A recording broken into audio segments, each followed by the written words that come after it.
Apa itu transmisi CVT?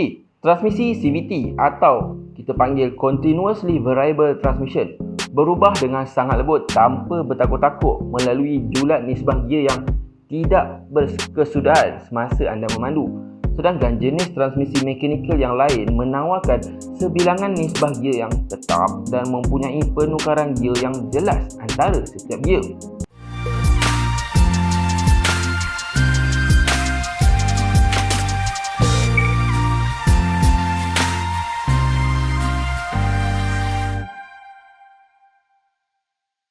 Mula-mula sekali, saya ingin meminta penonton tulis dulu di bahagian komen apakah transmisi kereta yang anda pandu sekarang dan apakah expectation anda apabila memandu CVT tercapai. Tuliskan ya, kita semua kongsi sama-sama. CVT atau Continuously Variable Transmission berubah dengan lancar melalui jarak nisbah gear yang tidak berkesudahan semasa anda memandu. Sedangkan jenis transmisi mekanikal yang lain menawarkan sebilangan nisbah gear yang tetap. Sistem transmisi CVT juga dikenali sebagai transmisi single speed, shiftless ataupun stepless. Sifat CVT tanpa peralihan gear yang jelas menawarkan flexibility yang tiada tandingannya yang mengekalkan kelajuan sudut tetap, tak kiralah berapa pun kelajuan output yang diingini. Selain itu, transmisi yang mengubah ratio berterusan menjadikan acceleration menjadi lancar dan menawarkan ekonomi bahan bakar yang lebih baik. Baiklah, kita cerita dulu sejarah CVT ni. Walaupun CVT baru-baru ini mendapat populariti daripada pelbagai pengeluar kereta dengan inovasi baru yang menawarkan kecekapan yang lebih tinggi, reka bentuknya sudah ada selama berabad-abad lamanya. Dan untuk pengetahuan anda, sebenarnya Leonardo da Vinci ialah orang pertama yang membina CVT pertama pada tahun 1490, walaupun belum dipatenkan secara rasmi hingga tahun 1886 oleh Daimler dan Benz. Kali pertama CVT menjadi terkenal ialah pada tahun 1910 ketika motosikal Zenith membina model CVT yang begitu cekap sehingga dilarang daripada memasuki pertandingan mendaki bukit. Pada akhir 1980-an, CVT memasuki arus perdana. Terima kasih kepada jenama tak lain dan tak bukan Subaru. Pada zaman moden sekarang, hampir setiap pengeluar mempunyai sekurang-kurangnya satu model dengan transmisi CVT. Jadi, kita cerita dulu bagaimana CVT ni berfungsi. Walaupun transmisi tradisional menggunakan pelbagai bahagian yang rumit untuk beralih antara rangkaian ratio gear yang telah ditetapkan, kebanyakan sistem CVT berfungsi menggunakan sistem takal. Secara ringkasnya, sistem ini terdiri daripada cones pada setiap takal yang dihubungkan melalui tali pinggang jenis rantai. Cones dapat bergerak untuk meningkatkan atau menurunkan diameter tali pinggang rantai tersebut untuk mengubah nisbah ratio input dan output, memungkinkan untuk beralih cepat ke nisbah yang diperlukan untuk peningkatan kuasa dan meningkatkan ekonomi bahan bakar. Satu takal pada sistem CVT disambungkan ke enjin dan yang lain mengarahkan kuasa ke roda kereta. Lebar takal ini berubah berdasarkan kuasa yang diperlukan. Apabila semakin besar, yang lain semakin kecil, yang membolehkan CVT memberikan acceleration yang kuat dan lancar. Terdapat jenis CVT kedua yang kurang biasalah digunakan, yang mana ia menggunakan serangkaian disk dan rollers, tetapi ia tetap beroperasi berdasarkan prinsip yang sama. Walaupun tidak ada roda gigi pada sistem transmisi CVT, beberapa pengeluar telah meniru perubahan gear yang lebih tradisional.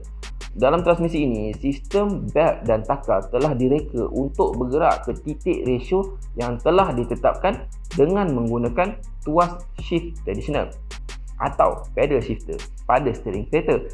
Sistem ini ada pada Honda City dan Vios, menjadikan penukaran rasionya bertakuk-takuk walaupun menggunakan CVT. Jadi, mengapa pengeluar kereta menggunakan CVT? Sekiranya transmisi CVT telah wujud sejak sekian lama, mengapa ia hanya popular pada waktu sekarang?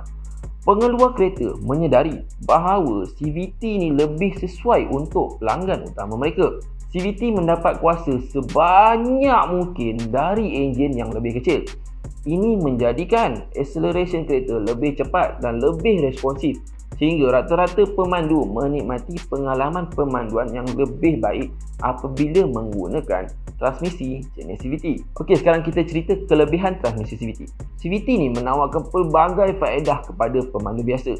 Tahap ekonomi bahan api meningkat dengan ketara. Hybrid moden menggunakan CVT untuk kecekapan bahan bakar dan banyak model petrol dengan CVT menawarkan sekitar serendah 16 km per liter untuk kategori mid-size sedan. Contohlah Honda Civic ke, macam tu.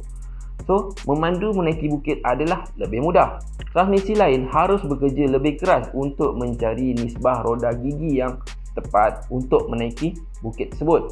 Sedangkan CVT mendapat nisbah tepat yang diperlukan dengan lebih cepat, yang membolehkan enjin memberikan kuasa dengan lebih lancar tanpa pertukaran gear secara tiba-tiba. Oleh kerana tiada pertukaran gear secara tiba-tiba, CVT juga membolehkan anda menikmati pemanduan dan acceleration yang lancar pada kelajuan apa pun. Ini juga mengelakkan downshifting secara tiba-tiba ketika anda cuba untuk mendapatkan kuasa tambahan untuk memotong ketika di lebuh raya. So, CVT ni pun ada juga kekurangannya. Walaupun CVT tentunya banyak menawarkan kelebihan, ia tetap mempunyai beberapa kelemahan berbanding transmisi tradisional. Sistem CVT pada umumnya lebih mahal daripada transmisi tradisional yang lain. Kos pembaikan dan penggantian juga adalah lebih mahal, dengan perbezaan harga beberapa ribu ringgit. Mungkin kerana sistem CVT ni umumnya tidak setahan sistem transmisi tradisional. CVT boleh rosak sekitar 250,000 km, sementara sistem transmisi tradisional yang lain dapat bertahan hingga 2 kali ganda. Walaupun CVT ni sangatlah bagus untuk pemandu biasa, ia tidak direka untuk pemanduan agresif yang berprestasi tinggi. CVT ni tak dapat menangani peningkatan kuasa kuda. Sebab itulah ianya tidak digunakan pada kereta berprestasi tinggi. Persepsi tahap kebisingan pemandu juga jauh berbeza daripada transmisi automatik mekanikal yang menyebabkan penerimaan CVT di kalangan pengguna agak rendah sebab dia bising.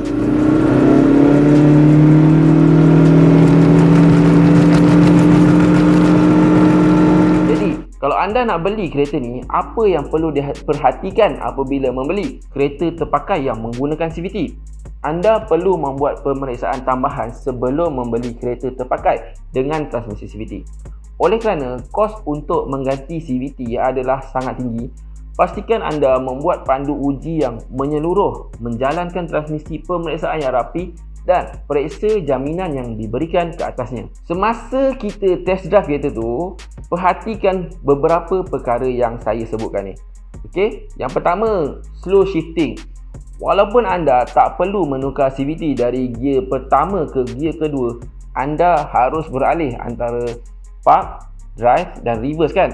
So, sekiranya memerlukan masa lebih daripada 3 saat atau lebihlah untuk mendapat transmisi tu beralih daripada gear tu kan, ini dapat menunjukkan CVT yang bermasalah dan mungkinlah akan rosak di kemudian hari. Seterusnya, bunyi pelik.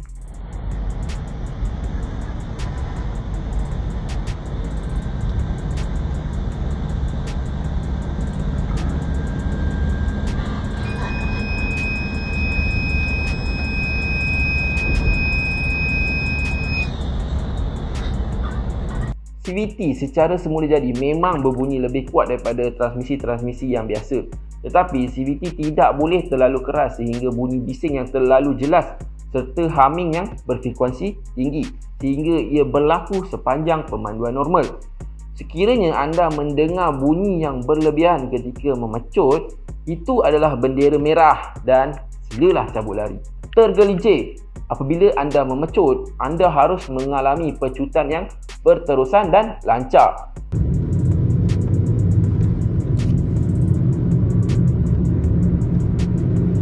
Sekiranya tergelincir atau kehilangan kuasa sesaat sekalipun, CVT itu sudah pun rosak. Seterusnya, jerky shifting.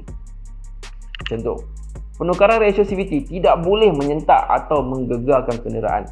Yang seterusnya, RPM tidak konsisten. CVT harus tetap konsisten. Jadi, jika anda melihat RPM turun naik walaupun ketika anda memandu pada kelajuan yang tetap, itu mungkin menunjukkan masalah.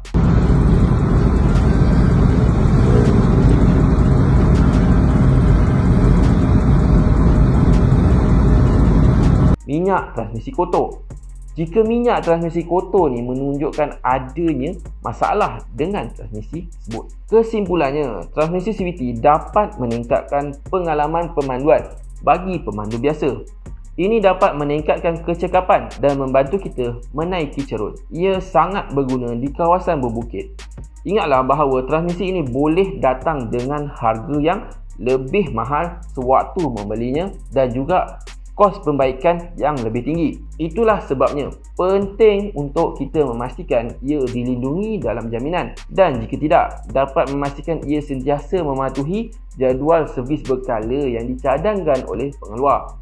Kelebihan CVT terletak pada reka bentuknya yang lebih simple. Jika dibandingkan dengan transmisi tradisional yang menggunakan beratus-ratus peralatan yang kompleks, kecil-kecil kan. Asas CVT hanyalah terdiri daripada tali sawat yang dibuat daripada besi, takal penggerak, takal pengesan tork dan beberapa microprocessor dan sensor. Ini menjadikan CVT lebih mudah disesuaikan berbanding transmisi-transmisi yang tradisional, membolehkan perjalanan yang lancar dan pecutan yang lancar walaupun dalam keadaan jalan yang berbeza-beza. Jadi, apa pendapat anda tentang teknologi transmisi CVT pada masa kini?